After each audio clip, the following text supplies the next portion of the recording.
Dear student, তোমালোকৰ আজি মই কি সমানুপাত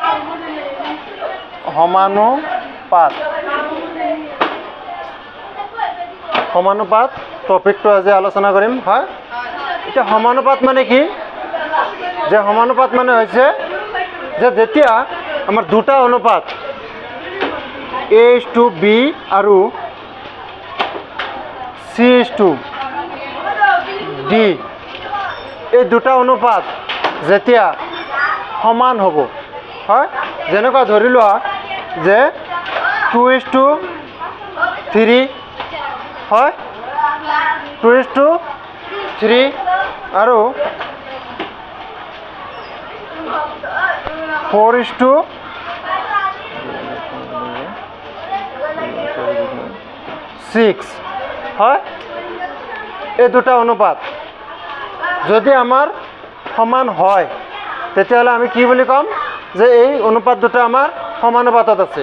ধৰি লোৱা এতিয়া যে 2:3 মানে কি 2/3 হয়, আৰু 4:6 মানে কি 4/6 হয়। এতিয়া যদি আমি কাটাকাটি কৰোঁ, ইয়াতে 2 দি 2 বাৰ, ইয়াতে 2 দি 3 বাৰ, 2/3 হয়।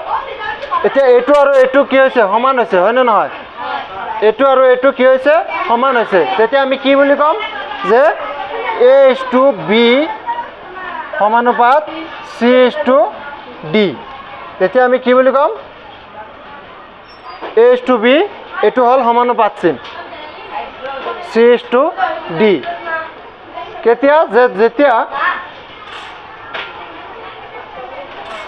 A:B সমান সমান C:D হয়, যেতিয়া কি হ'ব? সমান হ'ব। তেতিয়া আমি কি বুলি ক'ম? যে এই সংখ্যা চাৰিটা সমানুপাতত আছে। এতিয়া আমি এটা এক্সাম্পল ল'ম যে চাৰিটা সংখ্যা সমানুপাতত আছে নে নাই সেইটো আমি কেনেকৈ পৰীক্ষা কৰিম। হয়,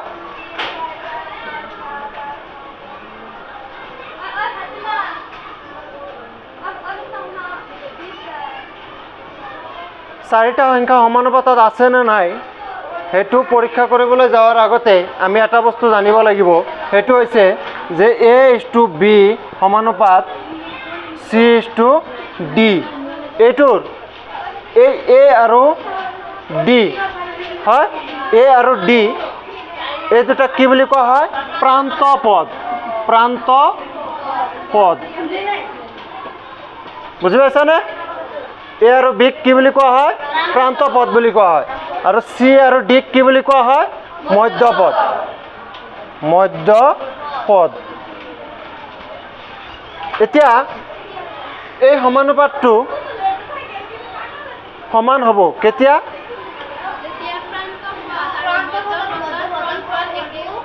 সমান হয়। হয়, যে প্ৰান্ত পদ দুটাৰ পূৰণফল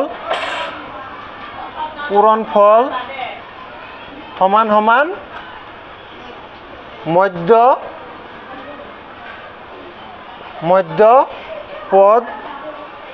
দুটাৰ পূৰণফল হয়।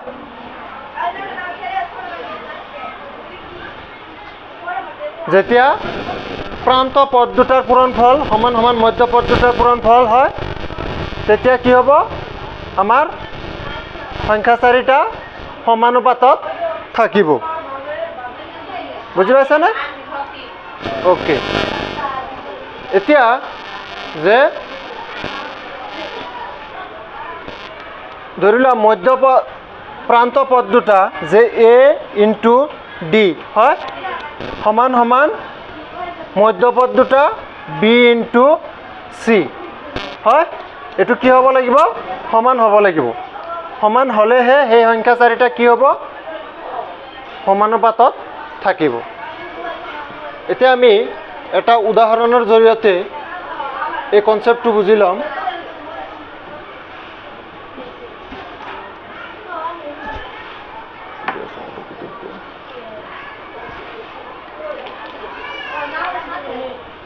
(16, 24, 50, আৰু হ'ল 75। এতিয়া এই সংখ্যা চাৰিটা সমানুপাতত আছে নে নাই আমি কেনেকৈ পৰীক্ষা কৰিম বুজি পাইছানে? এইটো পৰীক্ষা কৰিবলৈ যাওঁতে আমাক কি প্ৰয়োজন হ'ব যে প্ৰান্ত পদ দুটাৰ পূৰণফল সমান সমান মধ্যপদ দুটাৰ পূৰণফল। যদি সমান হয় তেতিয়াহ'লে আমাৰ কি হ'ব সংখ্যা চাৰিটা সমানুপাতত আছে। প্ৰান্ত পদ দুটাৰ পূৰণফল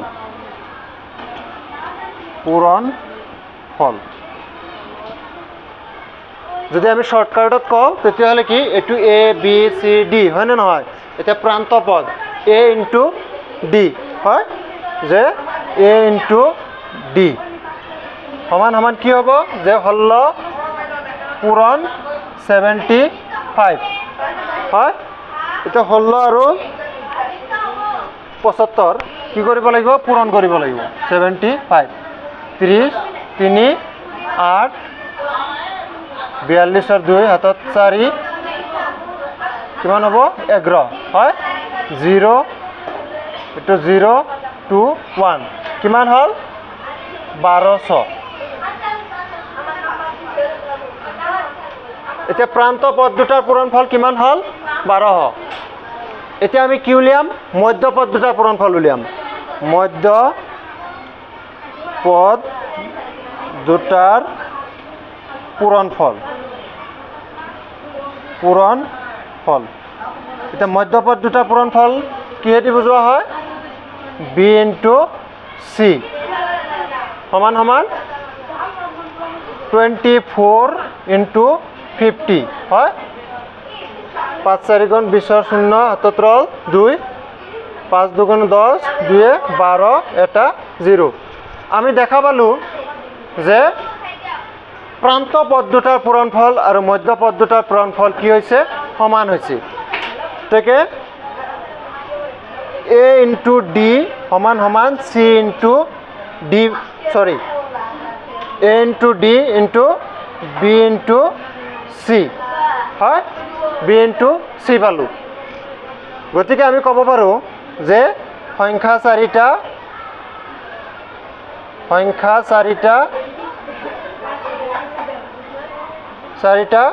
সমানুপাতত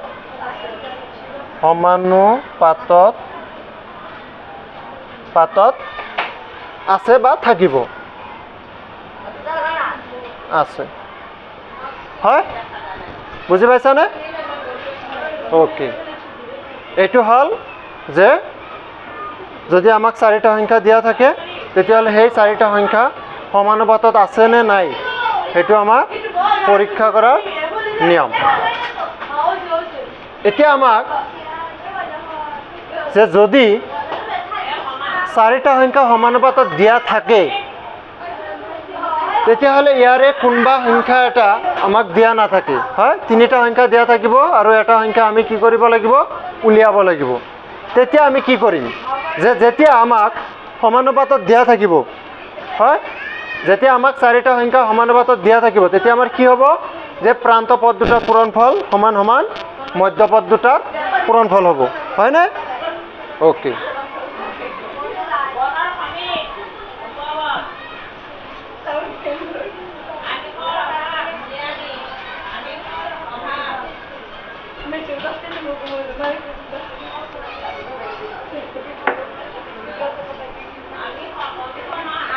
ধৰি লোৱা যে 5 দিয়া আছে 9 দিয়া আছে আৰু x দিয়া আছে আৰু কিমান দিয়া আছে 72 হয়।